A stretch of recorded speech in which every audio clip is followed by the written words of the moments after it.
თქვენ გააზრებული ძალებით გამოდიოდი და შეგიძლიათ ეს განსაკუთრება გაასაჩივროთ 48 საათში.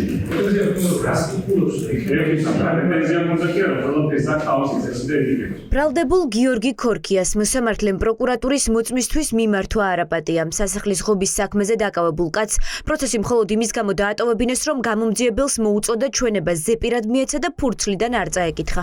გადაწყვეტილება მოსამართლე რომეო ტყეშელაშვილმა მიიღო. ეს ამ საქმეზე უკვე მეორე შემთხვევაა, როცა ბრალდებულს პროცესიდან აძევებენ. საკუთარ სხდომებს უკვე რამდენიმე კვირაა ვერ ესწრება ბათუმელი მედროშე ზურა ჭავჭანიძე.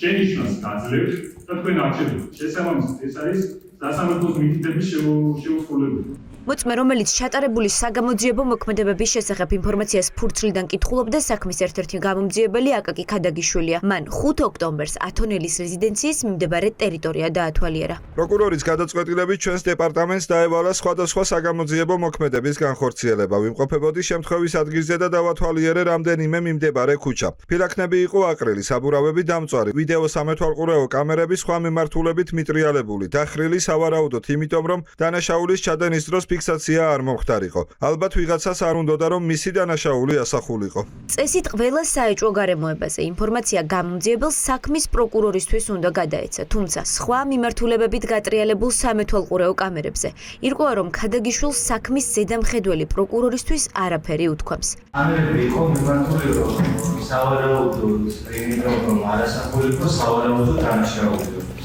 ამ ფაქტზე გამოძიება არ დაიწყო. საქმე დანაშაულად არ იქონია გამოძიება დასრულებული. ეჭვი არ გახსნათ იმასთან დაკავშირებით, რომ ის კამერები მიმართული რომ იყოს სხვა სამართლით, არ იყო მიმართული რომ ეს დანაშაულია და ჩვენი სიმართლე არ გამხდარიყო ასე ვთქვათ. მე იქით უგონია, რომ იგი გამოძიება აქვს ზოგადად გადაშაული გამომიძილია და ზოგადად ასევე ვთქვათ, დანაშაულის შემდეგი პირი სხვა მიმართულებით მიუთითებს, რომ არ გამოჩნდეს მისი გადაშაულის ჩადენის უნარი.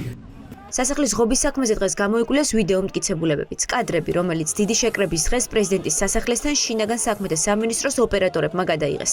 ადვოკატები ამბობენ, რომ გამოძიებას ამ დრომდე არ აქვს დადგენილი ნიღბიანების ვინაობა, ვინც ღობის გადანგრევაში მიიღო მონაწილეობა, რაც ბევრ კითხვას აჩენს.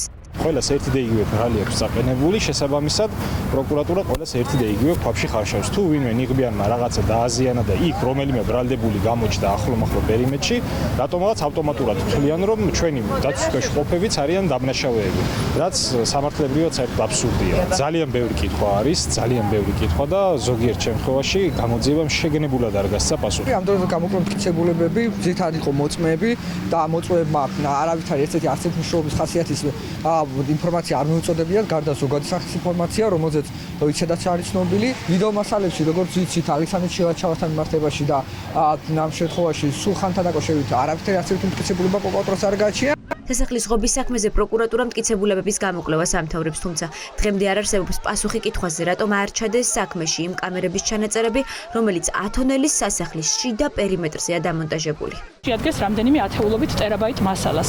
აქედან გამომდინარე, ამ ნაწილში მტკიცებულებები ბრალდების მხარეს წარდგენილი აქვს, მათ შორის მოგეხსენებათ სასახლის ეზოდანაც არის განხორციელებული გარკვეული ვიდეო ჩანაწერები, რომელიც თუნდაც დღევანდელ პროცესზე იქნა გამოკვლეული. შესაბამისად, გამოძიებამ რა მტკიცებულებების მოპოვებაც შეძლო ჩანაწერებთან დაკავშირებით მოპოვებულია და წარდგენილია. სახელმწიფო ბრალდებას 14 პერია საქმეზე დასაკითხი მხოლოდ მთავარი გამომძიებელი რჩება. 30 მარტიდან სასამართლოში დაცვის მხარის მტკიცებულებების გამოკვლევა უნდა დაიწყოს.